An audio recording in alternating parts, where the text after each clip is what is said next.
Bonjour les amis et bienvenue sur ma chaîne, c'est Claudine de Wikiboost. Aujourd'hui nous allons voir les 3 étapes clés que vous devez maîtriser lors d'une prise de rendez-vous téléphonique. On y va tout de suite. Alors en premier lieu, vous devez avoir un fichier qualifié. Quand je dis fichier qualifié, ça veut dire que vous devez avoir un fichier qui correspond à votre cible, à votre avatar client. La cible que vous voulez joindre doit correspondre au mieux à votre entreprise pour pouvoir optimiser vos chances de résultats lorsque vous contactez les entreprises. Pour éviter de faire du hors-cible et de perdre du courage, évidemment. Parce que si vous appelez une entreprise qui n'est pas du tout concernée par ce que vous avez à proposer, vous aurez beaucoup de refus. Évidemment, tout le monde ne va pas vous dire oui au téléphone, mais si vous êtes déjà dans la bonne cible, ça va augmenter vos chances d'avoir des rendez-vous qualifiés. Donc, dans votre fichier client, vous devez faire attention au code NAF des entreprises que vous contactez. Donc, ça veut dire que si vous voulez travailler uniquement avec des restaurateurs, donc dans votre liste, vous ne devriez pas trouver, par exemple, des comptables, des avocats ou encore des hôtels. Hein.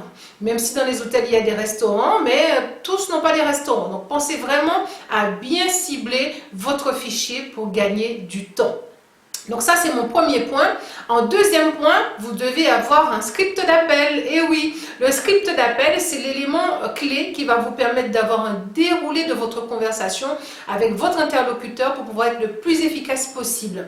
Et oui, parce qu'on a tendance des fois à se perdre dans une conversation parce qu'on a des questions, on est un peu dérouté, on ne sait pas trop quoi dire et on ne sait plus quoi répondre. Ça vous permet tout de suite d'avoir l'information et de pouvoir suivre le fil de la conversation sans perdre de temps. Donc pensez-y, si vous ne l'avez pas encore fait ou vous n'avez pas encore vu ma toute première vidéo que j'ai faite quand j'ai démarré en ligne, c'est comment créer un script d'appel en 7 étapes. Donc vous pouvez le trouver sur ma page, hein, donc je pense que c'est quelque part par là. Vous cliquez et vous aurez accès tout de suite à cette vidéo pour pouvoir faire un script d'appel le plus efficacement possible.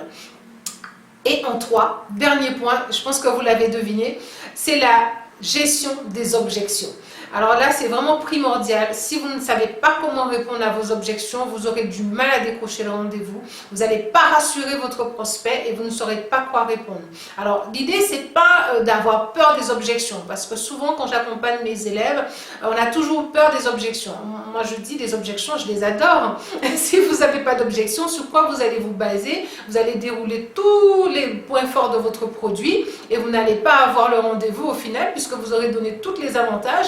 Et puis au moment de l'objection, vous ne savez pas quoi dire. Donc pensez vraiment à préparer une liste d'objections, à les répertorier. Alors il y a une technique qui est simple, vous vous mettez à la place du client et au prospect et là vous jouez un jeu en fait, vous jouez un rôle qui vous permet de dire bon, il va peut-être me poser telle question, il va me poser peut-être cette question ou cette question. Et là vous aurez effectivement une préparation pour pouvoir répondre. Donc il y a des techniques aussi qui se font, hein. Il suffit de les connaître. La liste des objections c'est tout le temps la même. Généralement, je n'ai pas le temps, il faut que j'en parle à mon associé, je ne suis pas disponible, j'ai des prestataires, il faudrait me rappeler la semaine prochaine, envoyez-moi un email, envoyez-moi un courrier, une plaquette. Donc vous avez toutes ces objections-là et encore plein d'autres, mais c'est généralement tout le temps les mêmes. Donc si vous les maîtrisez et vous vous entraînez à y répondre, vous serez plus à l'aise lorsque vous aurez des objections au téléphone.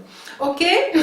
Voilà, donc c'est tout pour moi aujourd'hui. Merci de m'avoir écouté. Alors si toutefois vous n'avez pas encore téléchargé donc, le PDF que j'ai mis pour vous, donc c'est un e-book que j'ai fait, vous pouvez le télécharger en dessous de cette vidéo, c'est totalement gratuit. Voilà, je vous dis à bientôt, c'est Claudine de Wikiboost.